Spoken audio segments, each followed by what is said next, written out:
Assalamualaikum warahmatullahi wabarakatuh. Halo teman-teman, hari ini aku mau jelasin apa sih itu mahabbah, khauf, raja, dan juga tawakal. Nah, apa sih empat yang udah aku sebutin tadi?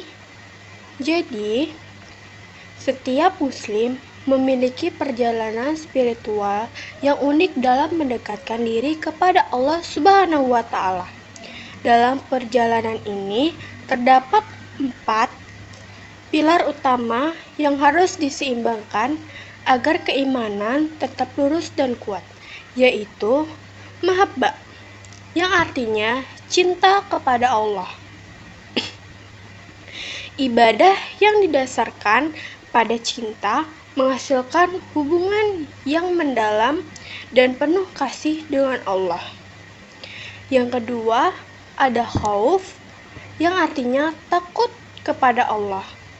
Rasa takut mencegah seseorang dari maksiat dan menjaga ketakwaan.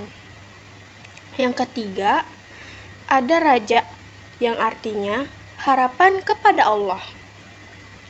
Harapan kepada rahmat Allah menghindarkan dari keputusasaan.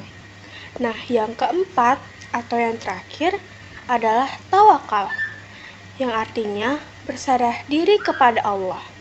Tawakal memastikan seseorang tetap tenang dan optimis setelah berusaha sebaik mungkin. Keempat pilar ini membentuk sistem keseimbangan spiritual. Jika hanya ada mahabbah tanpa khauf dan raja, seseorang bisa menjadi lalai. Jika hanya ada khauf tanpa raja, seseorang bisa jatuh dalam keputusasaan. Jika hanya ada raja tanpa khauf, seseorang bisa menjadi terlalu santai dan sembrono. Sedangkan tawakal menyempurnakan semuanya dengan membawa ketenangan dalam usaha dan hasil. Nah, mari kita bahas satu persatu. Yang pertama, ada mahabbah. Mahabbah berasal dari kata hub yang berarti cinta. Dalam konteks Islam, mahabbah adalah kecintaan yang mendalam kepada Allah Subhanahu wa Ta'ala sehingga mendorong seseorang untuk menaati perintahnya dan menjauhi larangannya. Seorang muslim yang memiliki mahabbah akan mengutamakan Allah di atas segalanya, bukan hanya dalam perkataan tetapi juga perbuatan. Dalil tentang mahabbah. Quran Surat Al-Baqarah ayat 165 yang berbunyi, adapun orang-orang yang beriman sangat besar cintanya kepada Allah. Yang kedua adalah hadis riwayat Bukhari dan Muslim yang berbunyi, 3 perkara jika terdapat dalam diri seseorang, ia akan merasakan manisnya iman. Yang pertama, Allah dan Rasulnya lebih ia cintai dari selain keduanya.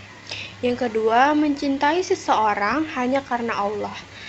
Dan yang ketiga, benci kembali kepada kekafiran sebagaimana ia benci dilempar ke dalam api neraka.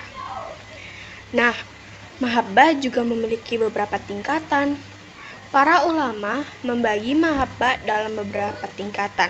Yang pertama, cinta yang menghormati, seperti cinta seseorang murid kepada gurunya. Yang kedua, cinta yang mendalam, seperti cinta seorang ibu kepada anaknya. Dan yang ketiga, cinta total dan tanpa batas, hanya diberikan kepada Allah Subhanahu wa Ta'ala. Mahabbah juga memiliki tanda-tanda. Yang pertama adalah mengutamakan Allah di atas segalanya. Yang kedua, merasa bahagia dalam beribadah. Yang ketiga, mengorbankan waktu, tenaga, dan harta demi Allah.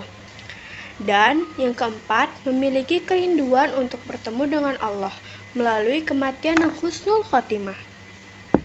Mahabbah juga memiliki beberapa dampak di dalam kehidupan. Yang pertama adalah menjaga diri dari maksiat. Yang kedua, meningkatkan keikhlasan dalam beribadah. Dan yang ketiga adalah membantu menghadapi cobaan hidup dengan sabar dan tawakal. Nah, bagaimana sih menumbuhkan mahabbah kepada Allah? Yang pertama, mengenali nama Allah dan sifat Allah. Semakin kita mengenal Allah, semakin kita mencintainya. Yang kedua, memperbanyak ibadah dengan ikhlas. Cinta kepada Allah bukan hanya di lisan, tetapi juga dibuktikan dengan perbuatan. Yang ketiga, mengingat nikmat Allah. Setiap detik kita dikasih kasih sayang oleh Allah. Contohnya, udara yang kita hirup, kesempatan yang kita miliki, dan kesempatan untuk bertaubat. Yang keempat adalah menghindari hal yang menjauhkan dari Allah. Cinta kepada Allah berarti tidak mendekatkan hal-hal yang bisa merusak hubungan dengannya. Yang kelima adalah menjadikan Allah sebagai tujuan hidup. Mahabbah sejati adalah ketika segala sesuatu yang kita lakukan diniatkan untuk Allah.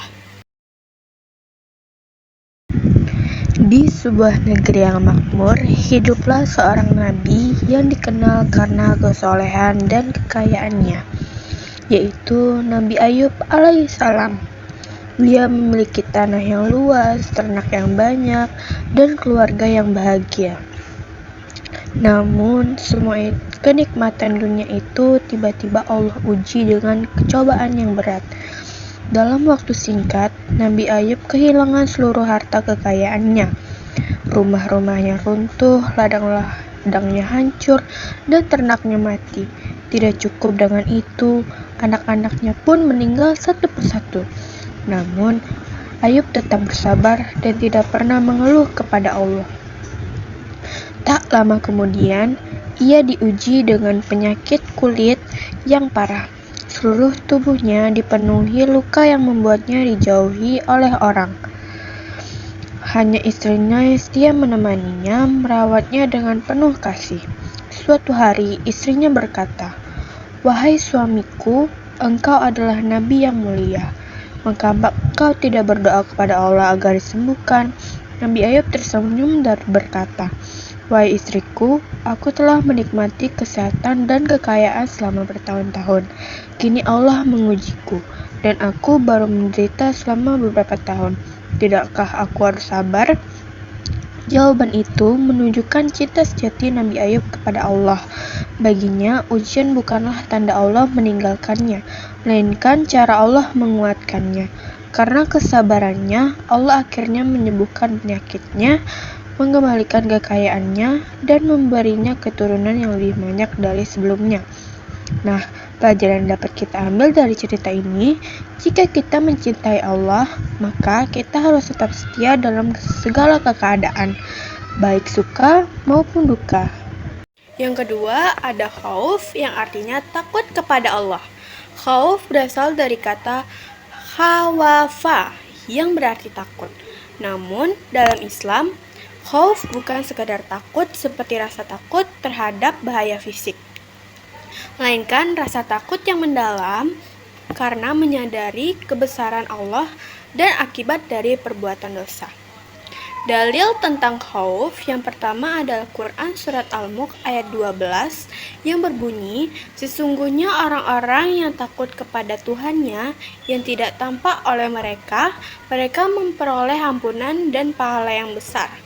Ada pula hadis riwayat Tirmizi yang berbunyi, orang yang menangis karena takut kepada Allah tidak akan disentuh api neraka.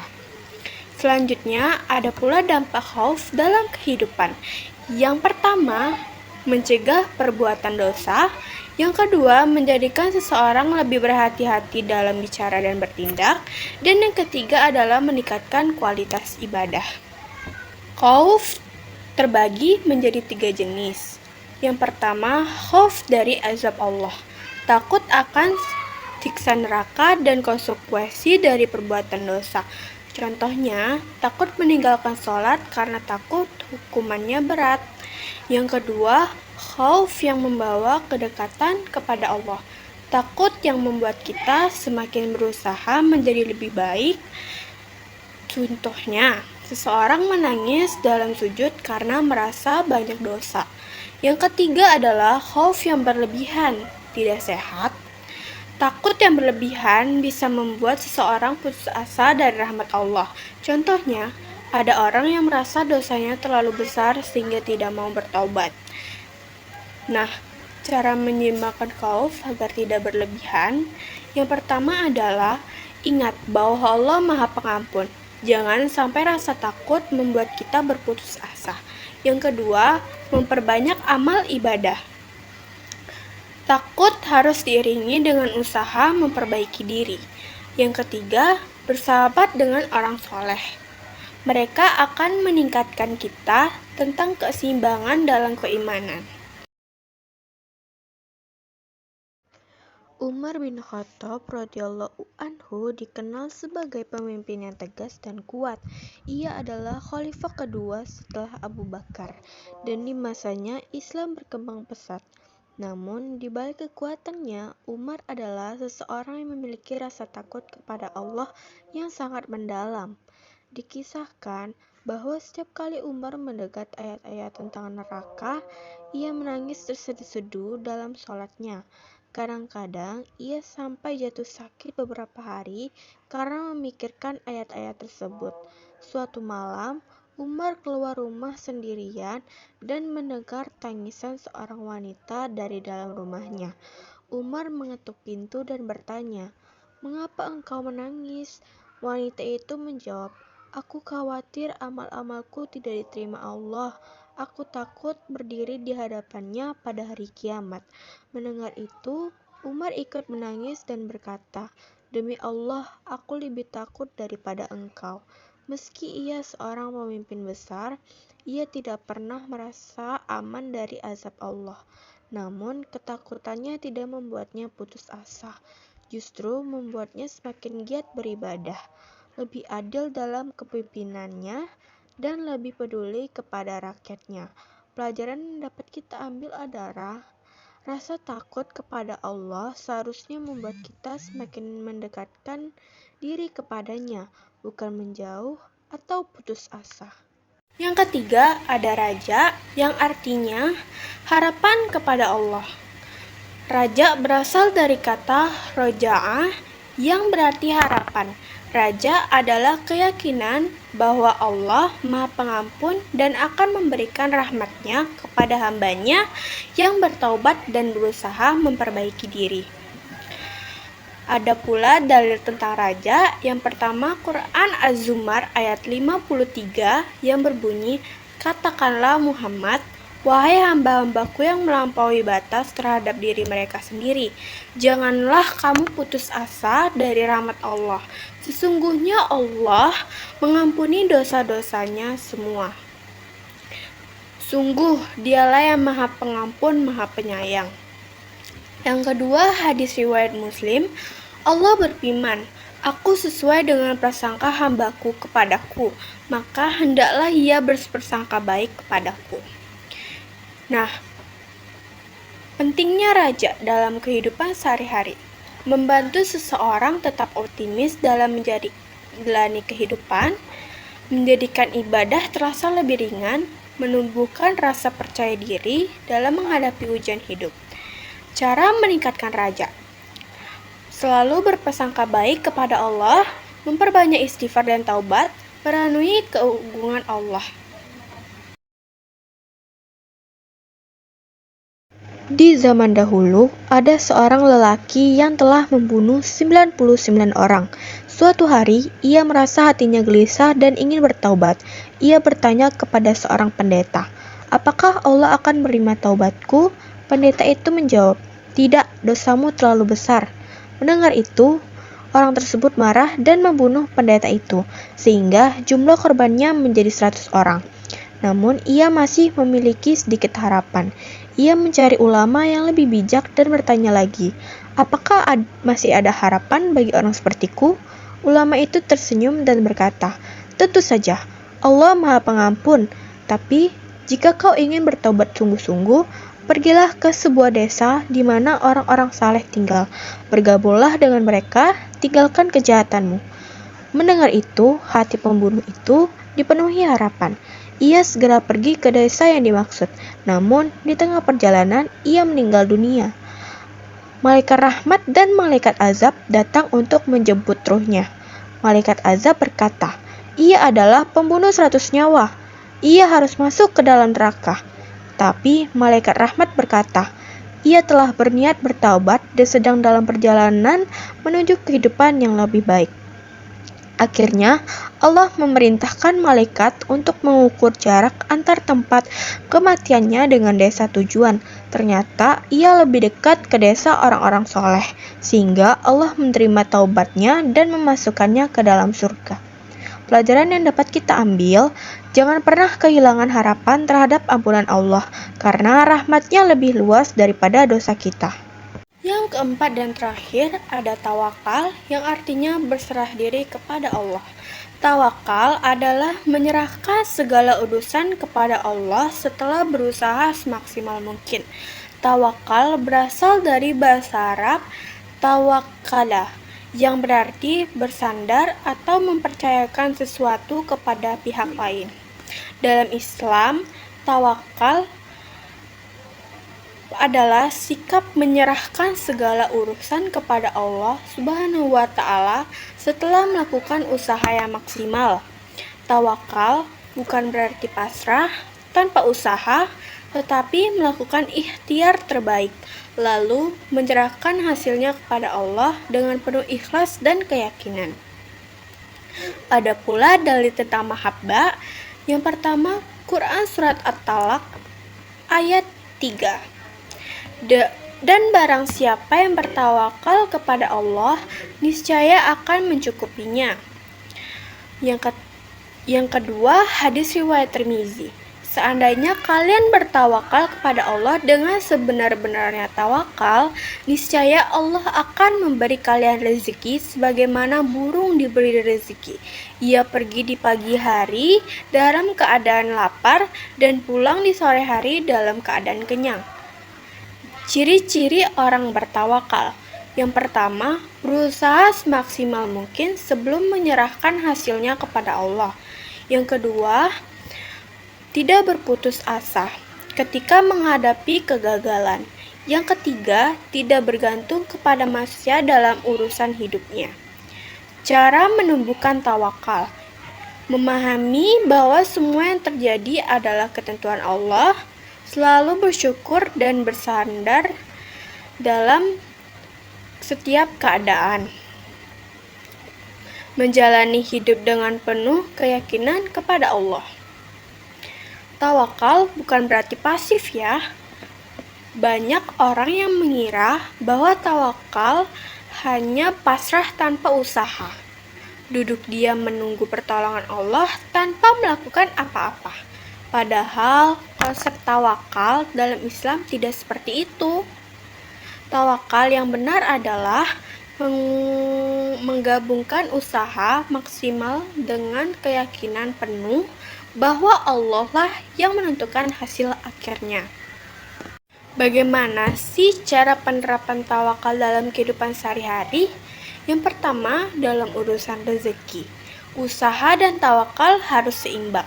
Rezeki adalah salah satu hal yang sudah ditentukan oleh Allah, tetapi bukan berarti kita diam dan hanya menunggu. Dalam Islam, mencari rezeki adalah bagian dari ibadah, dan kita diperintahkan untuk bekerja keras dengan cara yang halal. Setelah berusaha maksimal, barulah kita bertawakal kepada Allah, percaya bahwa rezeki yang datang adalah yang terbaik bagi kita. Allah berfirman dalam Quran Surat Al-Jumu'ah ayat 10, apabila telah ditunaikan sholat, maka bertebaranlah kamu di muka bumi dan carilah karunia Allah. Dan ingatlah Allah banyak-banyak agar kamu beruntung. Contoh praktis. Seorang petani yang ingin mendapatkan panen yang baik tidak bisa hanya berdoa kepada Allah tanpa melakukan usaha apapun. Ia harus menanam benih dengan baik di tanah yang subur, menyiram dan merawat tanaman agar tumbuh dengan sehat, menjaga dari hama dan penyakit agar tidak gagal panen. Setelah semua usaha dilakukan, ia barulah menyerahkan hasilnya kepada Allah, apakah panennya akan berhasil atau tidak. Rezeki tidak hanya datang dengan berdoa, tetapi dengan usaha yang maksimal dan doa yang tulus. Yang kedua, dalam urusan jodoh, mencari dengan cara yang halal dan bertawakal. Jodoh adalah bagian dari takdir Allah. Tetapi kita tetap harus berusaha dengan cara yang baik dan halal. Banyak orang salah paham dengan tawakal dalam urusan jodoh. Mereka hanya berdoa tanpa berusaha atau bahkan terlalu memaksakan kehendak sendiri. Contohnya, seorang lelaki yang ingin mendapatkan istri yang soleha tidak hanya bisa menunggu jodoh datang dengan sendirinya.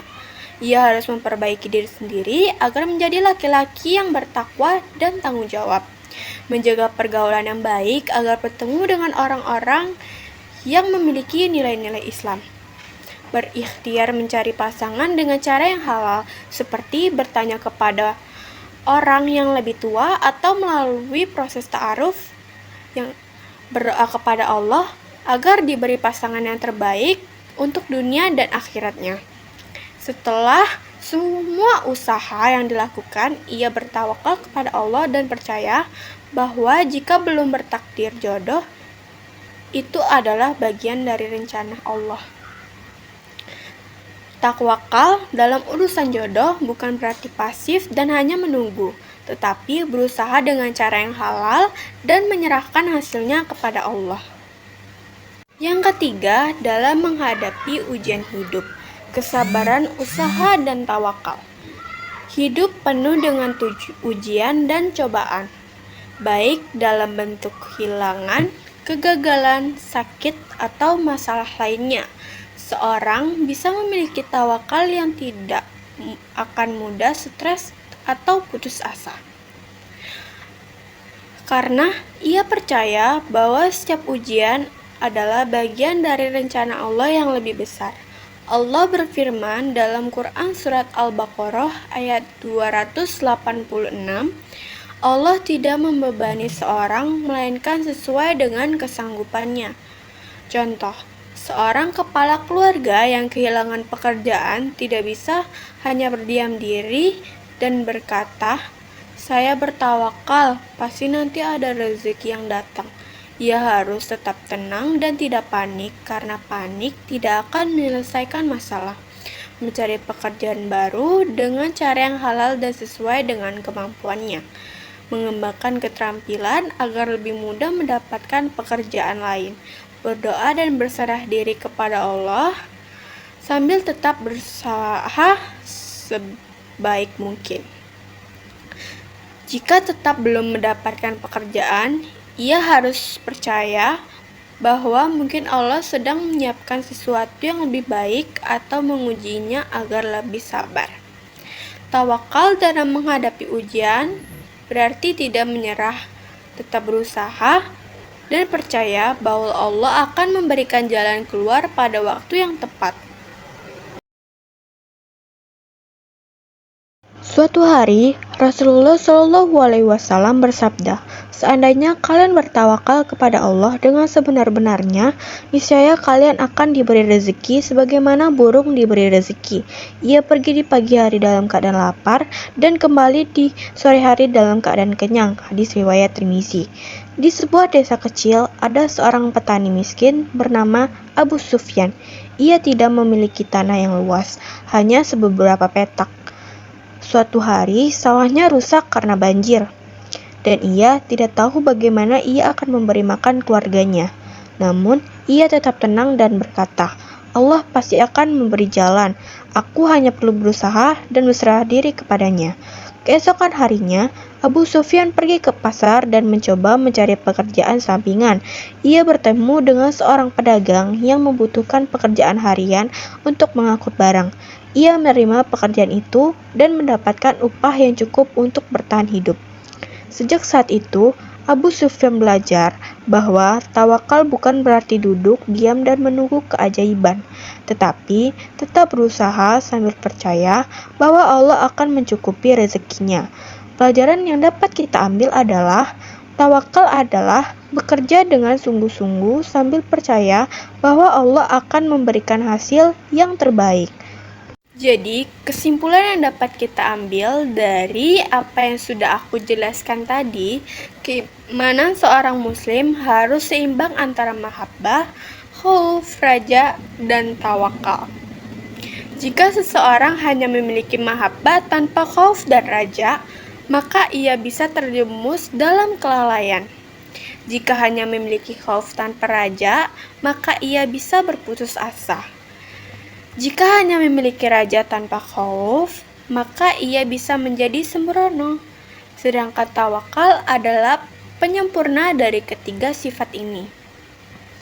Memastikan bahwa kita tetap berusaha dan berserah diri kepada Allah setelah melakukan usaha yang maksimal. Keempat pilar ini harus selalu dijaga keseimbangannya. Jika kita hanya memiliki cinta tanpa takut, kita bisa menjadi terlalu santai. Jika hanya memiliki takut tanpa harapan, kita bisa putus asa. Jika hanya harapan tanpa usaha, kita bisa menjadi malas. Dan jika kita hanya bertawakal tanpa usaha, kita tidak akan mendapatkan hasil. Semoga Allah menjadikan kita sebagai hamba yang mencintainya, takut kepadanya, berharap kepadanya, dan berserah diri kepadanya dengan benar. Jangan lupa untuk terus belajar dan memperdalam iman kita ya. See you!